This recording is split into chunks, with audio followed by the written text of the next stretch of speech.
Ay, Cristo, creo que ya empezó.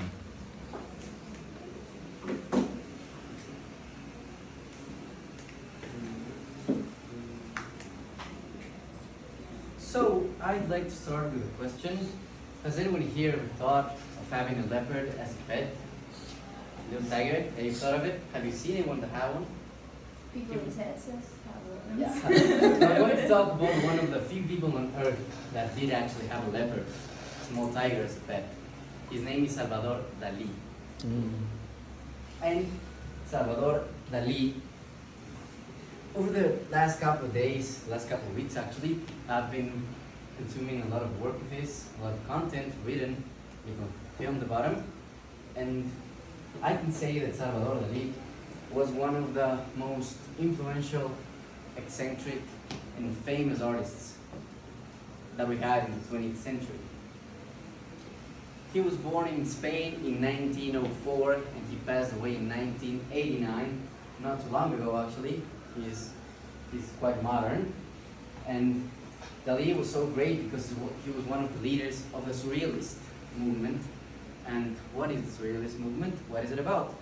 Well, the movement was about bringing your subconscious mind out, making it alive, and the elements that you took from your subconscious mind, then you mix them with real life elements. And that's what you got the art from. And there are three things and three key things that I believe that we should understand about Salvador, and these are the things that made him really unique. The first one is his creative process, how he made his art.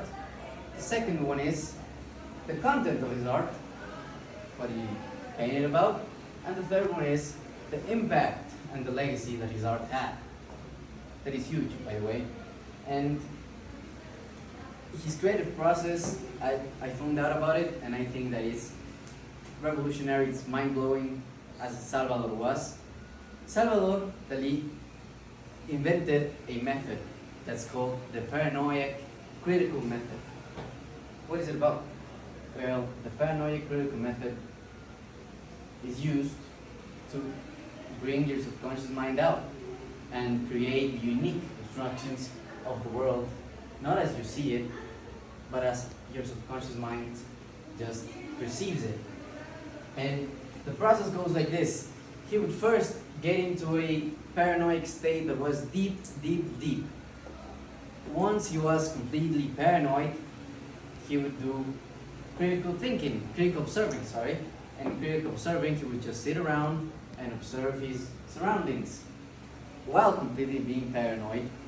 And then the third and final step of the process, that is the hardest one, just to translate all the connections that he made with his subconscious mind into his art. And what makes his art so special? His art is obviously known for being bizarre, for being weird, and actually for being quite absurd at times, to be fair.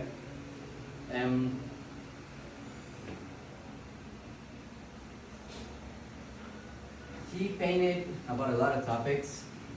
He used symbolism a lot. He also used optical illusions. But he painted, as I said, his imaginations. And then, through symbolism, he would connect those imaginations that are not real to his real life experiences.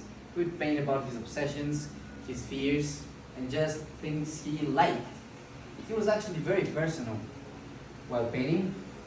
And I wanted to show you two paintings, and I'm sure that you've seen one that is called The Persistence of Memory, that features an isolated landscape with melting clouds. The isolated landscape is supposed to give you this sense of loneliness and just to be introspective, and then the melting clouds symbolize the fluidity of time, and time as he understood it. I believe that he kind of feared the passing of time. And then another painting that I believe that is really iconic to this is Galatea of the Spheres. I think that Mauricio has seen it.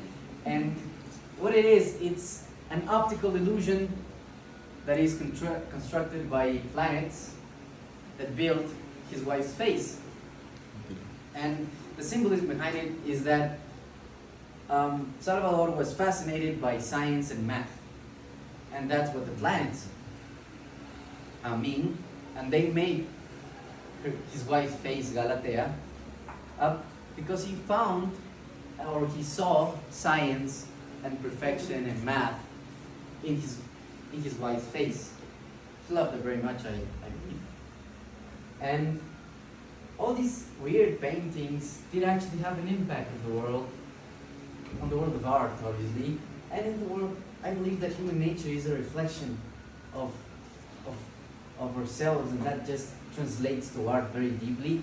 That's what he did, and his impact was huge.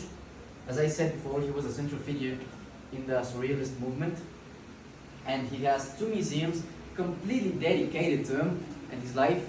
One in Spain, obviously, and the other one is in Florida, the United States. Yeah, it's in Petersburg. And as you can see, Salvador's influence was huge, and it is still felt today. I'm gonna just repeat the three things that I want you to take away with you today. The first one is that his creative process was unlike no other. The second one is that his art, just like his creative process, was unique and mind-blowing.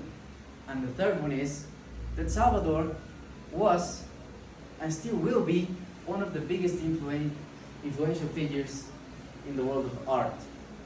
And he continues to influence artists today, and I'm sure that many artists will be influenced by Salvador's work. Thank you.